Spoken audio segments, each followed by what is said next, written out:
Iran और Israel की टक्कर और बढ़ेगी या नहीं, इसका फैसला पुतिन के हाथों में नजर आ रहा है। डोनाल्ड ट्रंप तो इजराइल से बहुत ज्यादा खफा हैं, लेकिन ईरान को रूस से कई बड़े हथियार मिल सकते हैं। ईरान के विदेश मंत्री से मुलाकात के बाद पुतिन ने अपनी एक ऐसी मिसाइल का जिक्र किया है जिससे अमेरिका और नेटो बहुत ज्यादा घबराते हैं। इजराइल के बैगल शेवा में हुआ मिसाइल अटैक, देखिए इस हमले की चर्चा पूरी दुनिया में हो रही है। सीज फायर से कुछ मिनट पहले हुए इस हमले ने नेतन्याहू से लेकर डोनाल्ड ट्रंप तक सबको चौंका दिया। इजराइल का तेल अवीव, अशदोद, जियोन नेसा और हाइफा जैसे शहरों का हाल पहले ही वायरल है। क्या ईरान अब इससे भी खतरनाक मिसाइलों से खुद को लैस करने जा रहा है?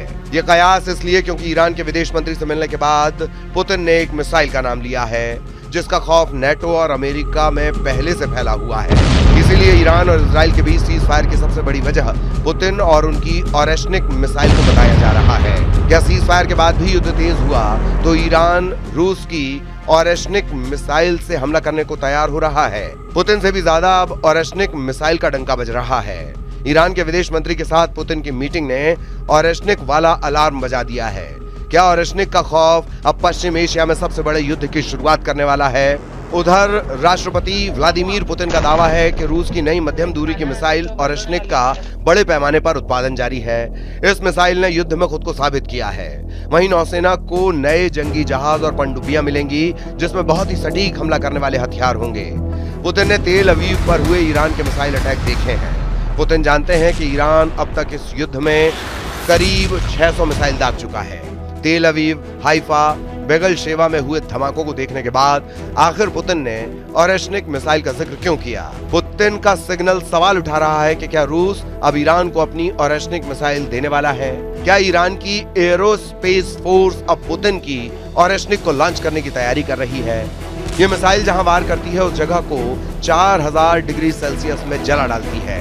ये मिसाइल परमाणु बम नहीं, लेकिन उससे कम भी नहीं। ये पुतिन की 4000 डिग्री वाली भट्टी कही जाती है।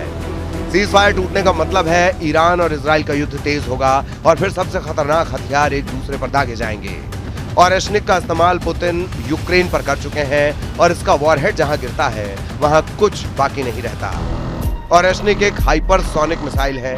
यह आवाज से 10 गुना रफ्तार से हमला करती है, यानी 12000 किलोमीटर प्रति घंटे से भी ज्यादा। इसकी रेंज 5000 किलोमीटर है। पुतिन की यह मिसाइल 100% तबाही की गारंटी देती है।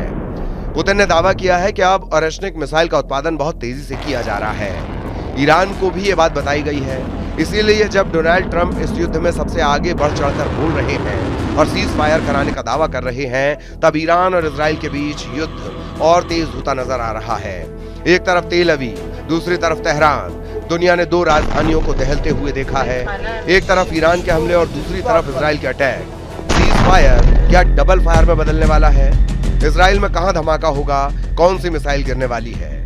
इसे लेकर इजराइल का मिसाइल ट्रैकिंग रडार सिस्टम अब एक बड़े शून्य में जाता हुआ नजर आ रहा है, क्योंकि ईरान ने अपनी सबसे खतरनाक मिसाइल से इजराइल को दहलाया है। इजराइल का दावा है कि ईरान ने हाल ही में 4 तरह की मिसाइल फायर की। इसमें सबसे खतरनाक फताह 1 और खैबर शिखर मिसाइल शामिल है। इसमें कद्र और इमाद मिसाइल भी शामिल है। फताह हाइपरसोनिक मिसाइल की रेंज 1400 किलोमीटर है। खैबर शिकन मिसाइल की रेंज 1450 किलोमीटर है। कद्र मिसाइल की रेंज 2000 किलोमीटर तक है और इमाद की रेंज 1700 किलोमीटर है। इजराइल पर हुए ताजा हमलों में इन्हीं मिसाइलों ने तबाही मचाई है।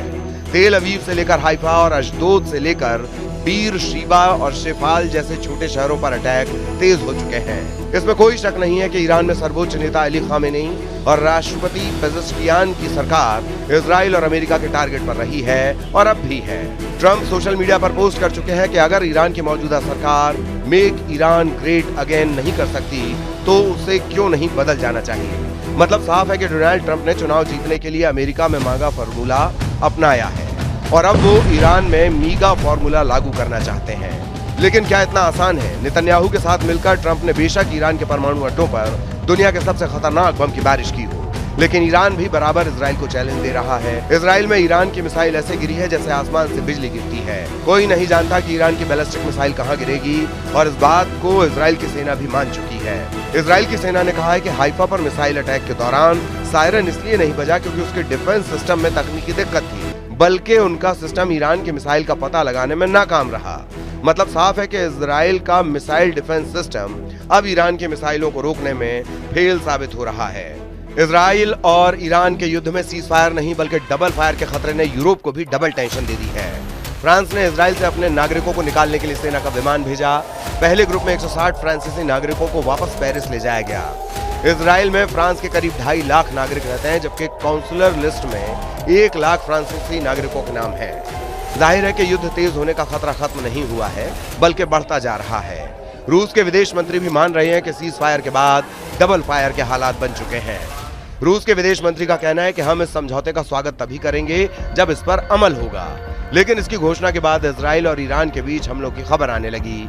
इजराइल और ईरान के युद्ध में ताजा हमले बता रहे हैं कि दोनों की सेनाएं अपनी रणनीति बदल रही हैं। इजराइल में 48 घंटों के अंदर मिसाइल तो कम गिरी, लेकिन उनकी कामयाबी का रेट नेतन्याहू और उनकी सेना के हौसले पस्त कर सकता है। खामेनेई का फोकस इस वक्त इजराइल पर है, क्योंकि अमेरिका ने एक तरह से अब इस युद्ध से खुद को अलग कर लिया है। ईरान ने कतर पर मिसाइल दागकर अमेरिका से बदला लेने का ऐलान किया और फिर इजराइल पर अपनी मिसाइलें तान ली हैं।